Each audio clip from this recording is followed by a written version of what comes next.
Cette question, connaissez-vous le Lorrainosaurus? C'est un reptile marin terrifiant datant du Jurassique, unique au monde, qui a été découvert un peu par hasard en Lorraine il y a plusieurs décennies par 4 amateurs de paléontologie.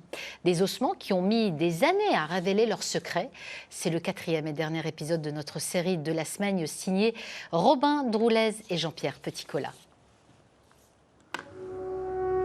Il était le roi des océans il y a 170 millions d'années. Un super prédateur au sommet de la chaîne alimentaire.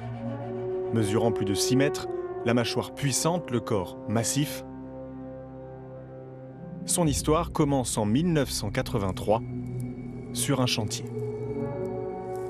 Ça a beaucoup changé. Il n'y avait pas de rond-point, il n'y avait pas de passage de véhicules, il n'y avait que les gros engins de chantier. Vincent Maquinet était présent au moment de la découverte, c'était il y a plus de 40 ans. Avec 3 amis, membres de la même association de paléontologie, ils sont venus prospecter sur le chantier d'une départementale à Montois-la-Montagne. Soudain, ils tombent sur un objet inhabituellement grand, une mâchoire. Les premiers ossements ont été trouvés sur une espèce de talus qui ressemblait fort à celui-là. Et c'était réparti les ossements sur à peu près une bonne centaine de mètres. Même s'ils étaient cassés et fragmentés, la taille des dents principalement nous laissait envisager que c'était vraiment un gros animal. À l'époque, on ignore tout de la nature de ces fossiles. Les ossements sont envoyés à Paris pour être étudiés par le CNRS sans trop de résultats. De retour en Moselle, la découverte est proposée aux musées régionaux qui la jugent trop incomplète pour être intéressante. Le but recherché, nous, c'était de pouvoir présenter au public ce qui avait été découvert. Et le seul musée qui a répondu favorablement à notre demande, c'était le Muséum d'histoire naturelle de Luxembourgville. La mâchoire du mystérieux animal peut ainsi être exposée au public. Le reste des ossements est stocké dans la réserve. Donc c'est un fragment de l'épaule, si on veut. Par ailleurs, on a d'autres fragments de mâchoire. On a des fragments de dents, il inclut une très grosse dent.